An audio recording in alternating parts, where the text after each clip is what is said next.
Hello, back here for another Bible reading.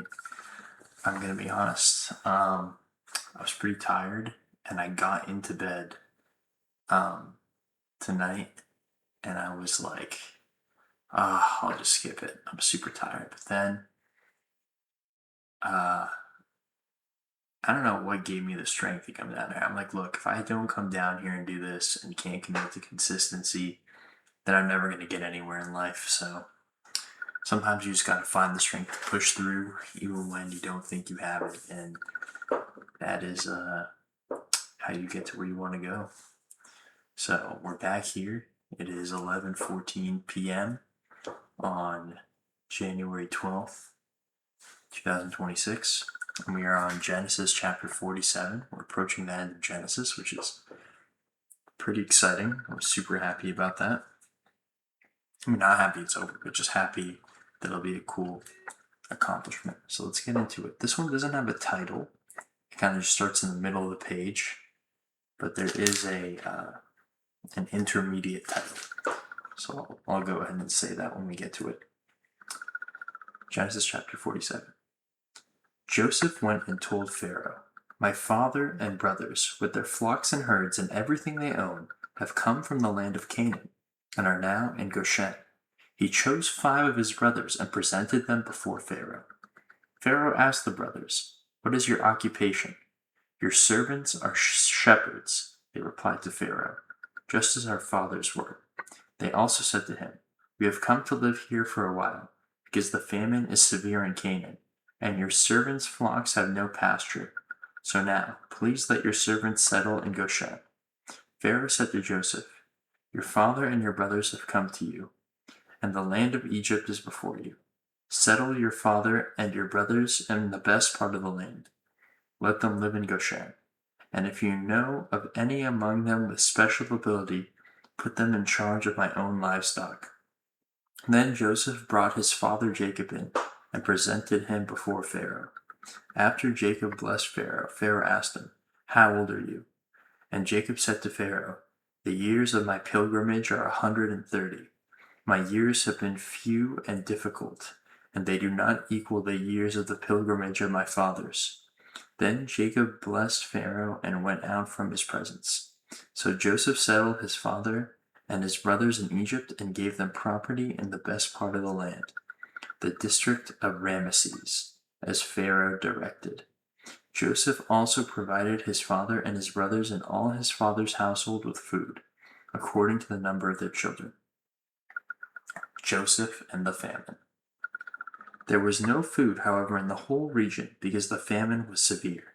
Both Egypt and Canaan wasted away because of the famine. Joseph collected all the money that was to be found in Egypt and Canaan in payment for the grain they were buying, and he brought it to Pharaoh's palace. When the money of the people of Egypt and Canaan was gone, all Egypt came to Joseph and said, "Give us food. Why should we die before your eyes? Our money is all gone." "Then bring your livestock," said Joseph. "I will sell you food in exchange for your livestock, since your money is gone." So they brought their livestock to Joseph, and he gave them food in exchange for their horses, their sheep and goats, their cattle and donkeys. And he brought them through that year with food in exchange for all their livestock. When that year was over, they came to him the following year and said, "We cannot hide from our lord the fact that since our money is gone and our livestock belongs to you, there is nothing left for our lord except our bodies and our land. Why should we perish before your eyes, we and our land as well?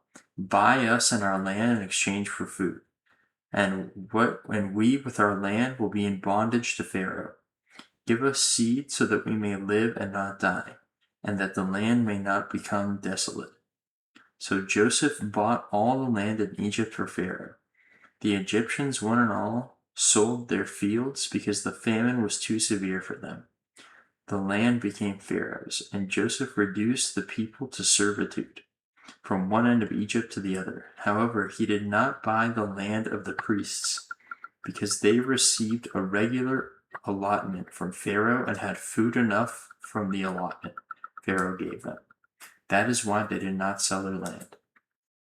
Joseph said to the people, "Now that I have bought you and your land today for Pharaoh, here is seed for you so you can plant the ground. But when the crop comes in, give a fifth of it to Pharaoh. The other 4/5 you may keep as seed for the fields and as food for yourselves and your households and your children. You have saved our lives," they said. "May we find favor in the eyes of our Lord, who will be in bondage to Pharaoh." So Joseph established it as a law concerning land in Egypt, still in force today, that a fifth of the produce belongs to Pharaoh. It was only the land of the priests that did not become Pharaoh's. Now the Israelites settled in Egypt in the region of Goshen. They acquired property there and were fruitful and increased greatly in number. Jacob lived in Egypt 17 years, and the years of his life were 147. When the time drew near for Israel to die, he called for his son Joseph and said to him, "If I have found favor in your eyes, put your hand under my thigh, and promise that you will show me kindness and faithfulness. Do not bury me in Egypt, but when I rest with my fathers, carry me out of Egypt, and bury me where they are buried." "I will do as you say," he said. "Swear to me," he said. Then Joseph swore to him, and Israel worshipped as he leaned on the top of his staff. Wow. So Jacob is not looking good, but then again, he's like 100. How old do you say? 147? Jacob lived 17 years. Yeah, he was 147 years old. So even though the life spans have been kind of reduced, Jacob still lives a very long time. Joseph agrees to bury him with his father Isaac. And what else happens in this chapter? Oh, Pharaoh gets his 1/5 of all the produce per Joseph's rule in order to kind of barter for the people's food. Egypt, I think, becomes much larger because Pharaoh now owns all the land and probably some of the land of the surrounding areas because they also come and take the deal, a lot of the people of Canaan. And Joseph and his brothers are granted, safe passage and the ability to stay in the district of Ramesses, which is the best in all of Egypt. And Ramesses in Exodus will be a main character, I think, right? Because isn't he Moses's kind of like stepbrother, his Egyptian brother? He's Pharaoh when the time of Moses comes. Okay, so that's it for this chapter. I had a good day today. I got a lot of work done. I have a lot of crazy theories that are going through my head, but I feel like I have to write them down or think through them better before I say them out loud because they're a little crazy and they're concerning faith. So I could be completely wrong. In all honesty, I probably am completely wrong. I just keep reading the Bible, all things will be revealed. But just doing a lot of thinking lately. But it's healthy. Very healthy to be thinking. It's when you stop thinking that things get troubling. Okay, so I hope you have a blessed day or night, depending on what time it is. That's going to be my new line. See ya.